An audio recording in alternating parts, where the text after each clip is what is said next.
어릴 때 이런 생각을 했던 것 같습니다. 무조건 힘센 사람이 이긴다. 참 철없을 때는 그렇게 생각했던 것 같아요. 근데 그 생각을 처음 깨준 책이 기억이 나더라고요. 무슨 책이냐면 여러분도 잘 아는 책입니다. 삼국지. 삼국지를 처음 읽었을 때는요, 역시나 저의 마음을 처음 매료시켰던 사람은 관우 장비였어요. 그 중에서 저는 관우를 되게 좋아했거든요. 너무 멋있더라고요. 근데 이 책을 계속 읽으면서 새로운 사람이 눈에 띄는 거예요. 제갈량. 제갈량이 눈에 띄더라고요. 그러니까 그때 처음 제갈량의 어떤 지략, 이런 것들을 보면서, 무예보다 더 뛰어난 힘은 지략이구나. 이거를 깨닫게 됐던 것 같습니다. 그래서 제갈량은 한 번도 자기가 본인 스스로가 칼을 휘두른 적이 없지만, 그러나 전쟁을 이기게 하잖아요. 탁월한 지략으로. 마치 상대를 거의 농락하다시피 할 정도로 그렇게 이기거든요. 이런 스토리를 보면서 정말 감탄했던 기억이 납니다. 특히나 적들이 전략 회의를 할 때 이걸 마치 제갈량이 직접 보기라도 한 것처럼 다 예상을 하는 거예요. 적들이 이렇게 할 것이다. 우리는 그렇기 때문에 이렇게 하면 된다. 그게 백발백중 거의 적중하는 이런 것들을 보면서 와, 제갈량 정말 대단한 사람이구나. 그러면서 탐복했던 그런 기억이 납니다. 근데 오늘 우리가 읽은 성경에는요, 제갈량은 저리 가라 할 정도의 그런 사람이 등장하죠. 감히 제갈량이 비교할 수 없는, 비교가 될 수 없는 그런 사람입니다. 누굽니까? 지난주에도 등장했던 엘리사입니다. 지난주에 나만 장군에 대한 얘기를 했지 않습니까? 이 나만 장군의 나라가 어느 나라라고요? 아람이라고 하는 나라예요. 근데 그 아람 나라는 원래 북이스라엘과 주적 관계였죠. 왜냐하면 바로 이웃에 있는 북쪽에 있는 나라였기 때문에 주적 관계였어요. 그래서 아람 왕은요, 호시탐탐 이 북이스라엘을 노리면서 굉장히 자주 공격을 일삼았죠. 그래서 아람 왕이 부하들을 불러놓고 전략 회의를 하는 겁니다. 이렇게 해서 우리가 허를 찌르면서 치자. 그러면서 전략 회의를 하면 이게 번번이 들통이 나듯이 무산돼 버리는 겁니다. 그래서 모든 이 전략 회의가 무용지물이 된 거예요. 아무리 이렇게 뛰어난 탁월한 지략을 가지고 하려고 해도 이 번번이 그래서 너무나도 이 왕이 약이 올랐어요. 화가 났어요. 그래서 자기 부하들을 불러다 놓고 말합니다. 북이스라엘 왕과 내통한 자가 우리 중에 있다. 그게 누군지 색출해내라. 명령을 하는 거예요. 그러니까 이 아람 왕이 볼 때는 이게 내통한 자가 아니면 이렇게 정확하게 우리의 전략을 미리 알 수가 없다. 이렇게 생각을 한 거죠. 근데 부하 중에 한 사람이 그때 이런 말을 합니다. 오늘 12절을 보면 그 신복 중에 한 사람이 이르되 우리 주 왕이여 아니로소이다. 오직 이스라엘 선지자 엘리사가 왕이 침실에서 하신 말씀을 이스라엘 왕에게 고하나이다. 이렇게 말합니다. 여러분, 제갈량은 굉장히 탁월한 지략가이지만 근데 적들의 전략을 그냥 예상하는 정도에 불과했어요. 그런데 엘리사는 어느 정도였어요? 마치 CCTV를 달아놓은 것처럼, 마치 도청장치를 해놓은 것처럼, 심지어는 왕이 침실에서 은밀하게 얘기하는 것조차 엘리사는 100% 꿰뚫었다는 거죠. 이거는 그러니까 예상 정도가 아니라 엘리사의 정확도는 100%였던 거예요. 그러니 이런 엘리사가 있는 북이스라엘을 어떻게 전쟁으로 이길 수 있냐는 거죠. 근데 엘리사가 그럴 수 있었던 이유는 뭡니까? 엘리사가 돌을 굉장히 많이 닦은 도사였기 때문인가요? 근데 그게 아닌 거예요. 그게 아니라 하나님이 알려주신 거죠. 하나님이 전지하신 분이잖아요. 모든 것을 다 하시는 분이잖아요. 그분이 엘리사에게 아람 군대가 이런 전략을 세웠다는 것을 계속 알려주신 것이고 그것을 엘리사가 이스라엘 왕에게 알려준 거죠. 하나님께서 왜 엘리사에게 이런 것들을 알려주셨을까? 왜냐하면 엘리사는 언제나 하나님과 함께하고 하나님께 기도하는 사람이었거든요. 여러분, 그렇다고 해서 기도 많이 하면 엘리사처럼 될 수 있느냐? 아니, 그런 것이 아니고요. 엘리사가 하나님께 기도하는 사람인데 하나님께서 그래서 엘리사에게 이런 것들을 알려주신 이유는 언제나 엘리사는 하나님 편에 있었기 때문입니다. 하나님 뜻대로 순종하는 사람이었어요. 그래서 기도한다고 해서 하나님 이거 주세요, 저거 주세요, 자기가 원하는 것들을 하루 종일 구하는 이런 기도하는 사람이 아니라 하나님의 뜻대로 순종하며 하나님의 뜻을 구하며 하나님이 말씀하시면 무엇이든지 하겠습니다 라고 하는 이런 마음으로 하나님과 말하자면 내통하는 사람, 마음이 통하는 사람, 이런 사람이었기 때문에 하나님께서 엘리사에게 하나님만이 아시는 것들을 가르쳐 주셨던 거죠. 여러분, 많은 교회들이 슬로건으로 사용하는 문구가 있습니다. 이게 뭐냐 하면 아마 들어보셨을 거예요. 기도하는 한 사람이 기도하지 않는 한 민족보다 강하다. 특히 이제 기도회 같은 거 할 때, 뭐 특세 같은 거 할 때, 이럴 때 이제 그런 슬로건을 걸어놓죠. 기도하는 한 사람이 기도하지 않는 한 민족보다 강하다. 근데 이 말이 어디서 나왔냐면요, 스코틀랜드의 종교개혁자 존 낙스라고 하는 사람이 있습니다. 이 사람이 한 말이라고 알려져 있어요. 종교개혁자니까 어떤 시대인지 아시겠죠? 구교인 가톨릭과 신교인 개신교가 이제 엄청난 충돌을 일으켰던 시대입니다. 그때 이제 종교개혁자 존 낙스가 이런 유명한 기도를 했었어요. 스코틀랜드 사람이잖아요. 하나님, 스코틀랜드를 저에게 주십시오. 아니면 제 목숨을 거두어가 주십시오. 그러니까 여러분, 얼마나 비장한 기도를 한 거예요. 이런 기도를 한 존 낙스로 유명한데요. 근데 그때 스코틀랜드를 다스렸던 사람은 독실한 카톨릭 신자였던 메리 여왕이었어요. 알고 보니까 메리 여왕이 3명이더라고요. 그러니까 그 중에서도 블러드 메리라고 여겨지는 피의 여왕이라고 불려지는 여왕이 2명인데 그 중에 1명입니다. 그러니까 이 메리 여왕이 기독교 개신교인들을 굉장히 많이 박해하는 여왕으로 유명합니다. 근데 스코틀랜드의 일반 시민 한 사람에 불과했던 존 낙스가 이 메리 여왕과 첨예하게 대립했어요. 근데 여러분, 존 낙스는 그냥 권력이 없는 일반 시민이거든요. 근데 메리 여왕은 굉장한 권력이 있는 사람이잖아요. 그런데도 불구하고 이 존 낙스 한 사람 때문에 이 메리 여왕이 번번이 자기가 뜻하고자 했던 것들이 좌절되는 거예요. 물론 이 뜻은 다 악한 뜻들이죠. 이런 뜻들이 다 좌절되는 거예요. 그러니까 이 메리 여왕이 이 존 낙스를 두려워하게 됩니다. 그러면서 그때 이런 유명한 말을 남겼어요. 존 낙스 한 사람의 기도와 설교가 잉글랜드의 100만 군사보다 두렵다.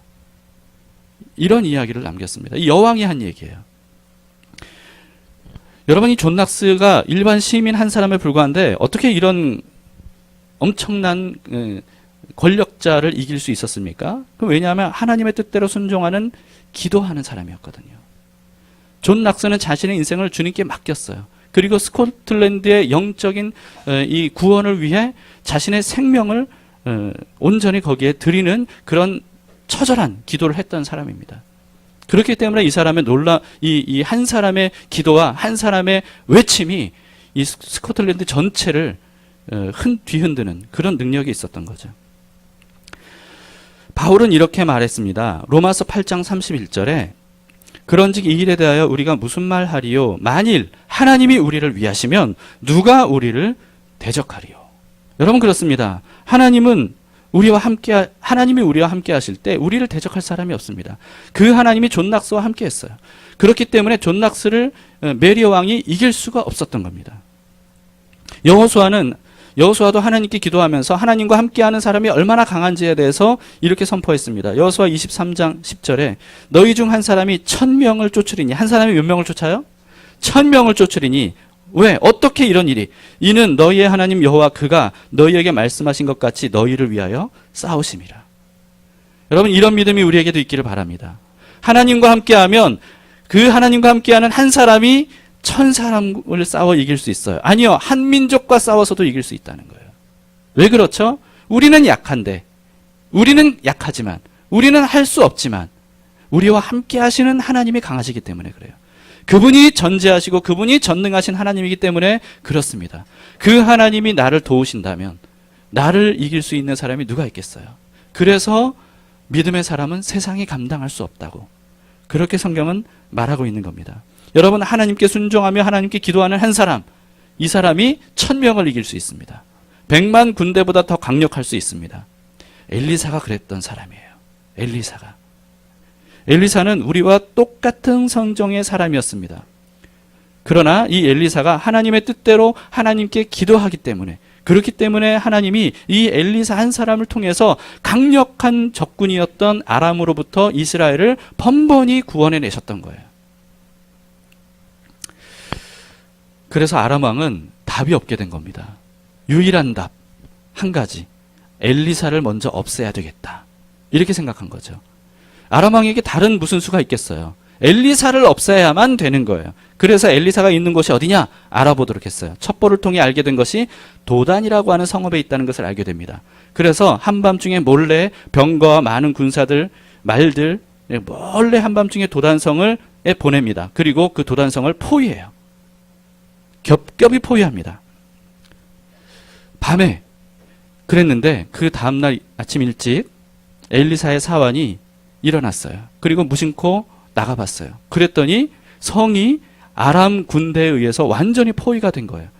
깜짝 놀랐습니다. 얼마나 간담이 녹았겠어요. 그래서요, 이 사환이 뛰어 들어가서 엘리사에게 긴급하게 알립니다. 주여, 우리가 큰일 났습니다. 아람 왕이 이렇게 우리를 둘러쌌습니다. 이제 우리는 끝장입니다. 그러면서 막 호들갑을 떨면서 그렇게 막 두려워 벌벌 떨면서 긴급하게 알았어요. 근데 엘리사가 그 말을 듣고도 태어난 거예요. 마치 이미 알고 있었다는 듯이 태어난 거예요. 그러면서 이렇게 말합니다. 16절에 대답하되 두려워하지 말라. 우리와 함께한 자가 그들과 함께한 자보다 많으니라. 여러분, 이게 사환이 이해할 수 있었겠어요, 이 말을? 도단성에는 군대가 적은데, 그런데 아람 군대는 어마어마한 병거와 말들을 이끌고 지금 애워싸고 있단 말이에요. 근데 이런 말을 한 거예요. 그러니까 엘리사가 기도했습니다. 뭐라고 기도합니까? 17절에 보시면 기도하여 이르되 여호와여 원하건대 그의 눈을 열어 보게 하옵소서 하니 여호와께서 그 청년의 눈을 여심해 그가 보니 불말과 불병거가 산에 가득하여 엘리사를 둘렀더라. 여러분, 뭐라고 기도했다고요? 눈을 열어 보게 하옵소서. 이 사환의 눈을 열어 보게 하옵소서. 이 사환은 보지 못하는 진실을 보게 하옵소서. 여러분, 그래서 이 사환의 눈이 열렸어요. 그랬더니 조금 전까지만 해도 보이지 않았던 광경이 보였던 거예요. 그게 뭐예요? 포위하고 있는 아람 군대보다 월등하고 강하고 많은 천군 천사, 불말과 불병거라고 나왔죠. 하나님께서 보내신 천군 천사가 엘리사를 둘러 보호하고 있는 것이 보였던 겁니다. 여러분, 아마도 사환은요, 아람 군대가 포위하고 있는 모습을 봤을 때보다 더 큰 충격을 받았을 거예요. 더 깜짝 놀랐을 거예요. 자, 여러분, 성읍을 포위한 아람 군대에 대한 엘리사와 사환의 반응은 극과 극이었습니다. 극과 극이었어요.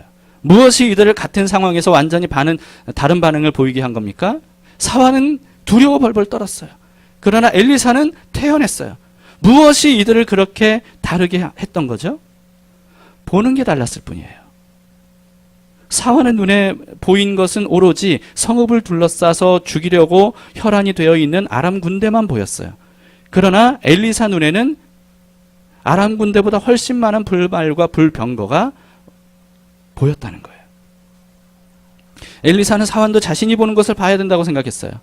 그래서 기도했던 겁니다. 주여, 이 사람의 눈을 열어서 보게 해 주시옵소서. 여러분, 천군천사 불말과 불병거를 본 사환이 눈을 떠서 보게 된 이전과 이후 달라졌을까요? 분명히 달라졌을 겁니다. 어떻게 달라졌겠습니까? 이전에는 두려워 떨었어요. 그러나 보고 난 다음에는 두려워 떨릴 이유가 없구나 하는 것을 깨닫게 됐을 겁니다. 아람 군대가 더 이상 두렵지 않게 된 이유, 상황이 달라졌기 때문인가요? 상황은 달라지지 않았어요. 여러분, 상황이 달라지지 않았다는 것에 주목하셔야 됩니다. 사환이 눈이 열리기 전에도 불말과 불병거는 거기 있었어요. 사환이 못 봤었을 뿐이죠.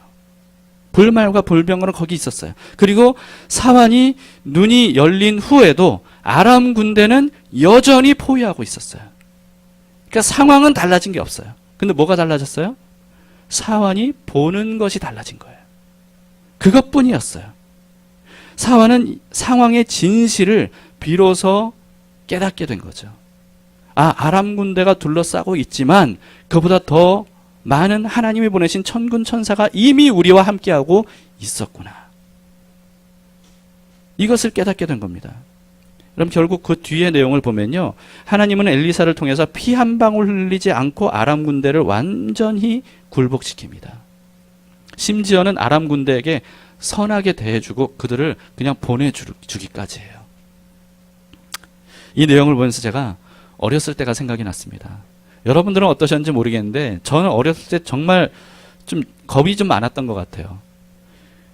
아빠 엄마가 이제 안방에서 주무시고 저하고 누나는 제 동생 7살 아래 동생이 태어나기 전에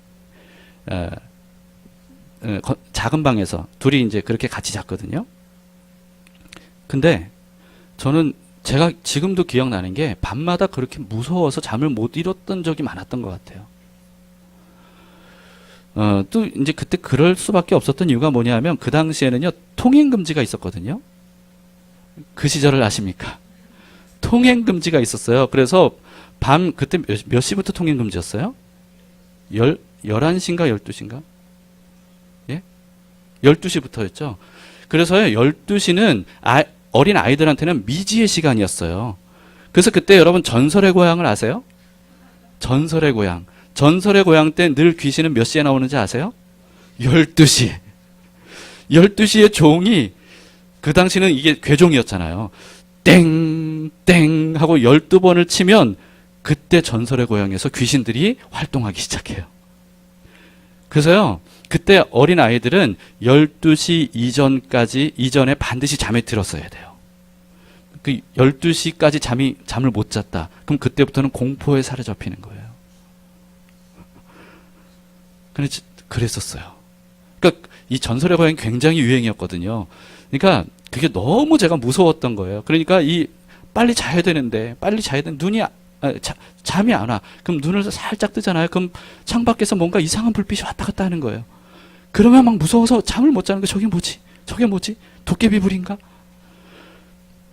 너무 무서운 거예요. 눈을 뜨지도 못하고 감지도 못하고. 그리고요 심지어 더 무서운 건 뭔지 아세요?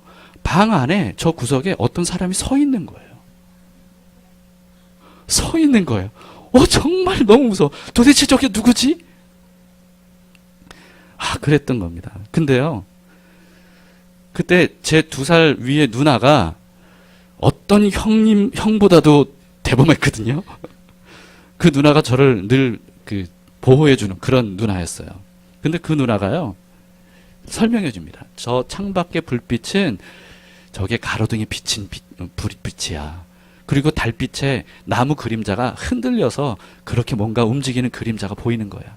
그리고 저 구석에 사람처럼 보이는 거는 옷걸이에 모자하고 옷이 걸려 있는 거야. 설명을 해줬어요. 그러면서 제가 뭘 알게 됐어요? 진실을 알게 됐어요. 그게 귀신의 불빛이 아니구나. 도깨비 불이 아니었구나. 이거를 알게 된 겁니다. 저승사자가 아니었구나. 이거를 알게 된 거예요. 그러면서 그때부터 언제부턴가요? 제가 그래서 뭔가 눈에 안 보이는 불빛이 보일 때에도 정신을 바짝 차리는 거죠. 저거는 도깨비 불 아니야. 저거는 귀신 불빛 아니야. 저거는 아마 자동차가 지나갈 때 비치는 불일 거야. 이렇게 생각하는 거예요. 그리고요, 또 불을 딱 껐는데 누군가 저 구석에 서 있다. 그러면 제가 막 무섭잖아요. 무서운데도 아니야, 저거는 옷걸이일 뿐이야. 그러면서 심지어 어떻게 했는지 아세요? 눈을 부릅뜨고 그 옷걸이한테 엉금엉금 기어가요. 그리고는 옷걸이인 것을 확인하는 거예요. 그래, 옷걸이였어. 그리고는 누워서 잡니다.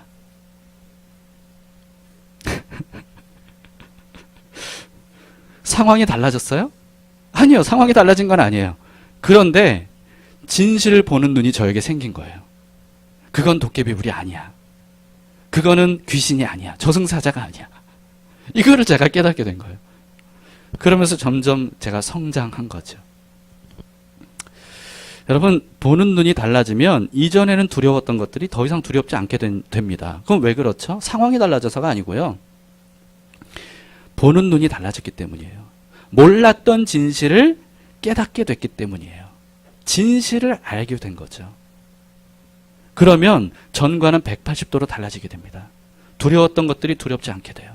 불안했던 일들이 불안해지지 않게 되는 거예요. 예수님께서 이런 말씀하셨습니다. 마태복음 6장 22절부터 보시면 눈은 몸의 등불이니 그러므로 내 눈이 성하면 온 몸이 밝을 것이요. 눈이 성하다는 것은 눈을 밝게 보면 이런 뜻이에요.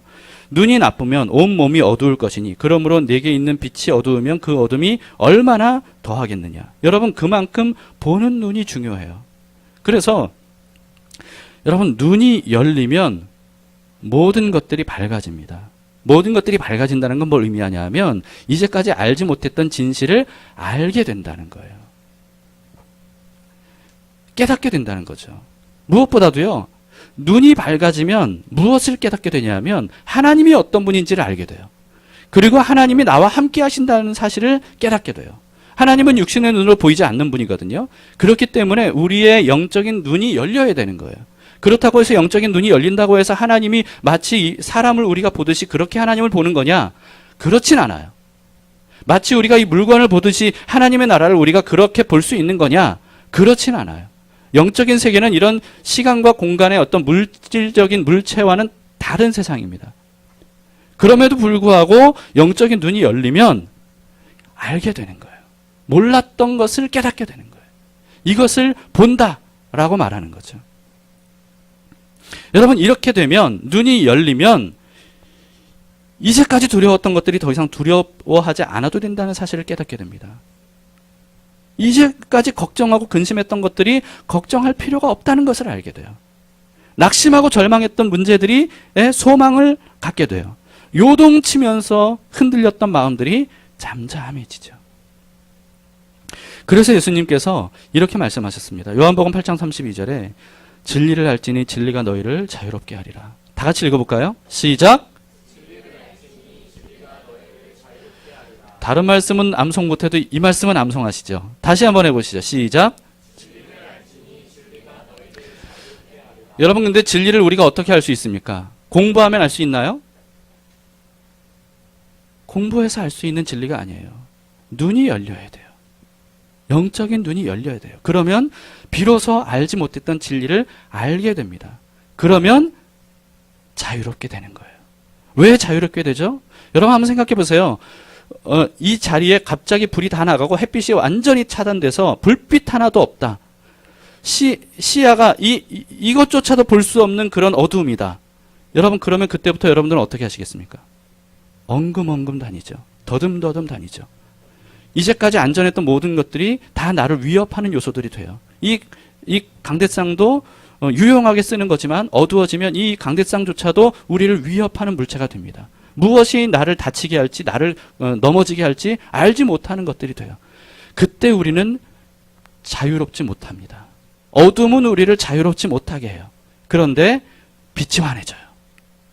그러면 그때부터 모든 것들을 분별할 수 있게 돼요. 자유로워지는 겁니다. 행동에 제약이 없어지는 거예요. 진리를 알지니 진리가 너희를 자유롭게 하리라. 여러분 그래서 우리는 눈을 떠야 됩니다. 진리를 아는 눈을 떠야 돼요. 그래야만 우리는 비로소 모든 것들로부터 자유로워질 수 있는 거예요. 두려웠던 것들로부터 자유로워질 수 있는 거예요. 여러분 근데 눈이 열리지 않는 사람들은요. 봐야 할 것을 보지 못해요. 알아야 할 걸 알지 못하는 겁니다. 그래서 분별력이 없는 거예요. 오로지 육신의 눈으로 보는 것으로만 모든 것들을 판단해요. 그래서 실수할 수밖에 없고 어리석을 수밖에 없는 거죠. 예수님께서 그래서 바리새인 같은 종교 지도자들에게 강하게 책망하셨어요. 사실 책망하신 것은 왜 책망하셨냐면요. 그들을 깨우쳐 주려고 책망하셨던 거예요. 너희는 봐야 될 걸 못 보고 있는 거야. 그걸 너희가 먼저 인정해야 된다. 그러면 내가 너희의 눈을 뜨게 해주겠다. 라고 하는 거예요. 그래서 예수님께서 어리석은 맹인이라고 바리새인들에게 굉장히 많이 말씀하셨습니다. 특히 누가복음 6장 39절에 보면 이렇게 말씀하셨어요. 또 비유로 말씀하시되 맹인이 맹인을 인도할 수 있느냐? 둘이 다 구덩이에 빠지지 아니하겠느냐? 무슨 뜻입니까? 여러분 바리새인들은요 자신들을 랍비라고 불리기를 원했어요. 랍비는 어떤 사람이에요? 가르쳐주는 사람이에요. 가르쳐주는 사람은 어떤 사람입니다. 어떤 사람이에요? 먼저 안다고 하는 사람이에요. 그런데 예수님은 말씀하셨어요. 너희가 안다고? 너희가 안다고 하니까 모르는 거다. 이 알쏭달쏭한 말씀이죠. 그런데 그런 말씀하셨어요. 너희가 진짜 안다고 말하기 때문에 너희가 모른다는 증거다. 너희는 사실은 모르고 있다. 너희는 어리석은 맹인이다. 그러면서도 많은 사람들을 너희가 인도할 수 있다고 생각한다. 그런데 그것은 맹인이 맹인을 인도하는 것과 같다. 라고 말씀하신 겁니다. 여러분, 목사인 제가 맹인 지도자가 되지 않도록 기도해 주세요. 그리고 한국교회 목사들이 맹인 지도자가 되지 않도록 기도해 주세요. 눈을 뜨고 하나님의 뜻을 분별하고 하나님의 살아계심을 깨닫고 알고 그 뜻에 모든 것들을 내어드리는 그런 눈을 뜬 지도자들이 될 수 있도록 여러분 기도해 주시기를 바랍니다. 반면에 예수님께서는요, 수많은 맹인들의 눈을 뜨게 해주셨습니다. 근데 맹인들을 뜨게 해주신 사건들 중에 이런 적이 있었어요. 날 때부터 맹인이었던 사람이 있습니다. 한 번도 본 적이 없는 사람이에요. 근데 이 사람이 구걸하며 살았어요. 그 당시는 대부분 그랬습니다. 이 장애인들은 대부분 구걸하며 살았어요. 근데 그 맹인이 예수님을 만나게 된 거예요. 근데 제자들이 예수님에게 질문합니다. 이 사람이 맹인으로 태어난 것은 누구의 죄 때문입니까? 본인 죄 때문입니까? 아니면 부모 죄 때문입니까? 본인 죄 때문일 수는 없지 않겠습니까? 왜냐하면 태어나면서부터 맹인이었으니까. 그렇다면 부모 죄 때문입니까? 그렇다면 부모 죄로 인해 자녀가 이런 저주를 받을 수 있는 겁니까? 이런 질문을 했습니다. 근데 그때 예수님께서 뭐라고 대답하셨냐면 누구 죄 때문도 아니다. 오히려 이 사람이 맹인으로 태어난 것은 하나님이 하시는 일을 보여주기 위함이다. 그렇게 말씀하시고 어떻게 하셨냐면 땅에 침을 뱉었어요. 그 침으로 진흙을 이겼습니다. 그리고 그 진흙을 그 맹인의 눈에 발라주셨어요. 그리고 실로암 연못에 가서 그 눈을 씻으라 말씀하셨어요. 이 맹인이 그대로 했더니 난생 처음으로 눈이 밝아졌습니다. 그리고 보지 못했던 것들을 보게 됐어요. 근데 그 다음부터요, 사람들이 이 눈뜬 맹인을 보고 저 사람 어디서 많이 본 사람인데, 거기서 구걸하던 사람인데 그 사람 아닌가? 그 사람은 장님인데, 근데 눈 떴네? 굉장히 닮았네? 이렇게 된 거예요. 그래서 이야기 하다 보니까 이 눈뜬 맹인이 자기가 어떻게 눈을 뜨게 됐는지를 사실대로 이야기를 합니다. 뭐 예수라고 하는 분이 나에게 이러해서 내가 눈을 뜨게 됐습니다. 난생 처음으로 저는 이런 놀라운 광경들을 보게 됐습니다. 그러니까 사람들이 믿지 않는 거예요. 도대체 이게 무슨 말이야? 어떻게 그런 일이 있을 수 있어? 그러면서 이 사람을 바리새인들에게 데리고 갔어요. 근데 바리새인들이 묻는 거예요. 네가 어떻게 눈을 뜨게 됐느냐? 그랬더니 이러이러해서 제가 눈을 떴습니다. 얘기하는데 이 사람이 안 믿는 거예요. 특히나 예수라고 하는 사람이 안식일에 그런 일을 했다는 사실에 대해서 안 믿는 거예요. 그러니까 뭐까지 안 믿냐면요, 이 사람이 맹인이었다는 것까지 안 믿는 거예요. 너 원래 눈 뜬 사람이었지. 그러는 거예요. 그래서 부모를 소환해요. 부모를 소환해서 네 아들이 진짜 맹인이었느냐 물어봐요. 날 때부터 맹인이었습니다. 근데 어떻게 눈 뜨게 됐냐? 내 아들이 이렇게 얘기하더이다. 아들한테 물어보세요. 그래서 아들이 이렇게 아들을 또 붙잡아다가 얘기해요. 물어봐요. 근데 이 맹인은 똑같은 말을 할 수밖에 없잖아요. 예수라고 하는 분이 나에게 이러이러하게 해서 눈을 뜨게 했습니다. 근데 끝까지 이 바리새인들은 믿질 않는 거예요. 인정하지 않는 거예요. 똑같은 질문을 계속 던지니까요, 이 맹인이 짜증이 올라왔어요. 그러면서 뭐라고 얘기했냐면 요한복음 9장 30절 30절부터 보면 그 사람이 대답하여 이르되 이상하다. 이 사람이 이 사람은 예수입니다. 내 눈을 뜨게 하였으되 당신들은 그가 어디서 왔는지 알지 못하는도다. 하나님이 죄인의 말을 듣지 아니하시고 경건하여 그의 뜻대로 행하는 자의 말을 들으시는 줄을 우리가 아나이다. 창세 이후로 맹인으로 난 자의 눈을 뜨게 하였다 함을 듣지 못하였으니 이 사람이 하나님께로부터 오지 아니하였으면 아무 일도 할 수 없으리이다. 여러분, 이 말을 통해서 누가 진짜 맹인인지, 누가 진짜 눈을 뜬 사람인지를 알 수 있습니다. 바리새인들은 자신들이야말로 진리를 깨달아 눈을 뜬 사람이라고 자부했어요. 성경을 이들은 줄줄줄줄 외우는 사람이었습니다. 그리고 그 성경을 가르쳤던 사람이에요. 하나님에 대해서 자기에게 물으라고 했던 사람이에요. 그러나 이들은 사실은 맹인들이었어요. 어리석은 맹인들이었어요. 그래서 예수님이 누구신지조차 알아보지 못했어요. 결국 그 예수님을 모함해서 십자가에 달려 못 박아 죽이기까지 하죠. 어떻게 그런 엄청난 잘못을 저지릅니까? 맹인이었거든요. 눈 떠서 보지를 못했어요. 분별력이 없었어요. 예수님이 누군지를 알지 못했어요. 반면에 여러분, 이 눈을 뜬 맹인은요, 예수님을 다시 만나게 됩니다. 다시 만날 때 자신의 삶을 예수님에게 헌신해요.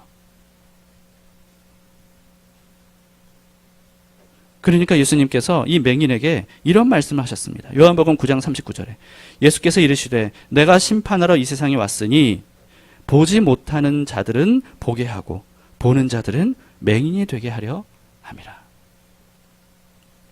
이게 바로 심판이라는 거예요. 무엇이 심판이라고요? 본다고 하는 사람들은 보지 못하게 하고 보지 못했던 사람들은 보게 하는 것. 먼저 된 자가 나중되고 나중된 자가 먼저 되는 것. 첫 번째 것은 패하고 둘째 사람을 세우는,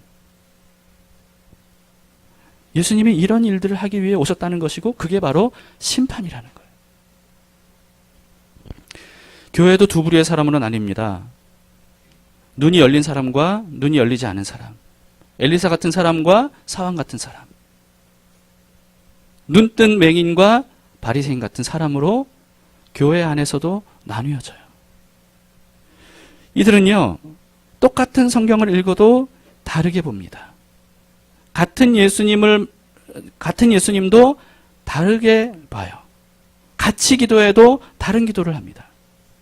같은 상황이라도 다른 반응을 보여요. 더 안타까운 건 뭐냐면요, 눈이 열리지 않은 사람들은 자기가 못 보고 있다는 사실조차 알지 못해요. 그러니까 눈을 떠야 된다는 사실을 깨닫지 못하는 거예요. 나는 보고 있다고, 충분히 알고 있다고, 충분히 지혜롭다고 그렇게 생각해요. 그렇기 때문에 자신의 생각으로, 자기 눈으로 보는 것으로 모든 것들을 다 판단하는 거예요. 그런데 그 판단이 옳지 않은 경우가 대부분이에요. 왜? 영적인 눈을 뜨지 못하니까. 사환이 영적인 눈을 뜨기 전에 그의 판단은 어땠습니까? 우리는 죽었다 였어요. 그러나 진실을 본 순간 그의 판단은 180도 달라졌어요.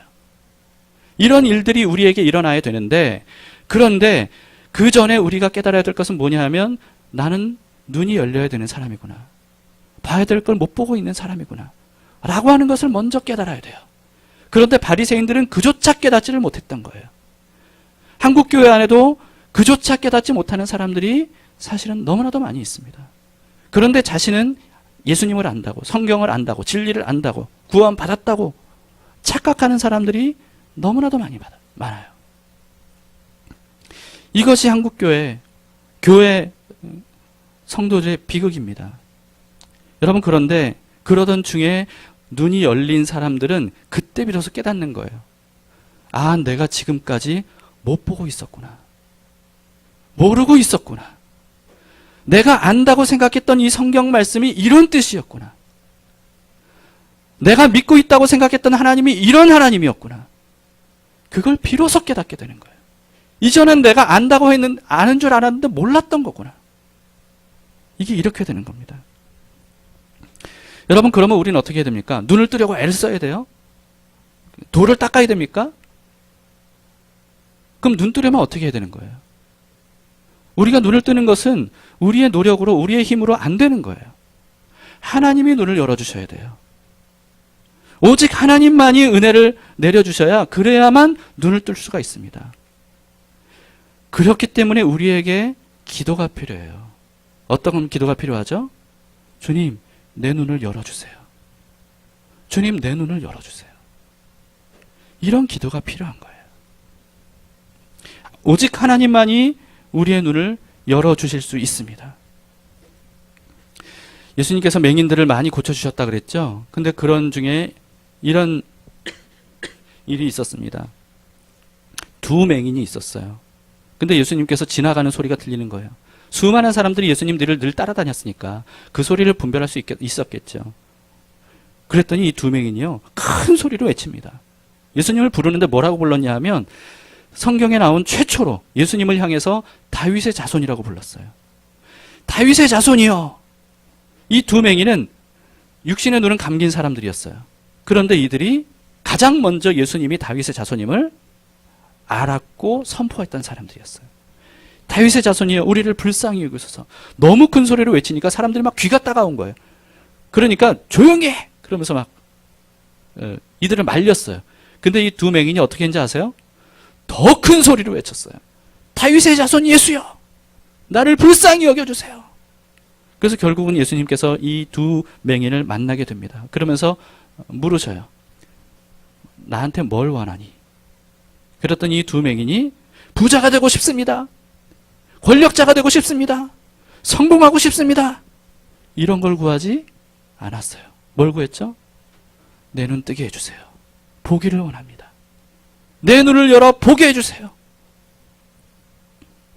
예수님께서 그들의 눈을 뜨게 해주셨습니다. 여러분, 이 기도가 우리에게 필요합니다. 부자가 되게 해주세요. 높은 자리에 앉게 해주세요. 성공하게 해주세요. 여러분, 그러면 될 것 같습니까? 그러면 우리의 인생이 행복할 것 같습니까? 그러면 우리의 인생이 강해질 것 같습니까? 여전히 눈이 감겨져 있으면 그렇지 않은 거예요. 우리에게 가장 필요한 기도 제목이 뭐예요? 내 눈을 열어주세요. 하나님이 어떤 분인지 알게 해주세요. 예수님이 어떤 분인지 알게 해주세요. 하나님의 나라를 보게 해주세요. 육신의 눈으로 보이지 않는 이 세상의 진실을 보게 해주세요. 여러분, 이 세상에 얼마나 거짓이 많은지 아세요? 정말 우리가 상상하지 못하는 거짓들이 이 세상에 가득해요. 근데 사람들이 그것을 진실이라고 생각하고 믿고 따르는 사람들이 너무 많아요. 어떻게 해야 됩니까? 이런 시대. 진실을 볼 수 있는 눈을 뜨게 해주셔야 돼요. 진리를 볼 수 있는 눈이 뜨게 되어야 돼요. 여러분, 이런 기도가 그래서 우리에게 필요해요. 그래서 우리의 눈이 밝아지면 분별력이 생겨요. 어떤 재물도, 어떤 권력도, 어떤 성공도 우리에게 줄 수 없는 것들을 눈을 뜨게 되면 얻게 됩니다. 말씀 마치겠습니다. 여러분, 기도하는 한 사람이 한 민족보다 강하다고 합니다. 그런데 어떤 기도를 하는 사람이 그렇게 강한 거예요? 어떤 기도를 하는 사람이 한 민족보다 강하게 되는 거죠? 내 눈을 열어보게 해주세요. 주님, 언제나 진리를 보기를 원합니다. 하나님을 보기를 원합니다. 하나님이 하시는 일들을 보기를 원합니다. 더 이상 육신의 눈으로 보이는 것으로 판단하고 싶지 않습니다. 하나님, 눈에 보이지 않는 세상이 더 확실한 세상인 줄 압니다. 하나님, 그 세상 보기 원합니다. 그 나라 보기를 원합니다. 그 하나님을 보기를 원합니다. 여러분, 그러면 하나님께서 보여주실 겁니다. 이런 사람이 세상이 감당치 못할 사람이 되는 거예요. 남들은 보지 못하는 것들을 보는 사람. 이 사람이 엘리사 같은 사람입니다. 이 사람이 존 낙스 같은 사람이에요. 이런 능력의 사람이 되고 싶지 않습니까? 어떤 것에도 흔들리지 않는 사람, 진실을 알고 모든 것들을 분별할 줄 아는 사람, 세상 모든 사람들이 어떤 이야기를 해도 하나님 안에서 굳건히 세워진 사람, 하나님 외에 어떤 것도 두려워할 것이 없다고 믿어지는 사람, 이런 사람은 눈을 뜬 사람이에요. 오늘 이 시간에 그걸 구했으면 좋겠습니다.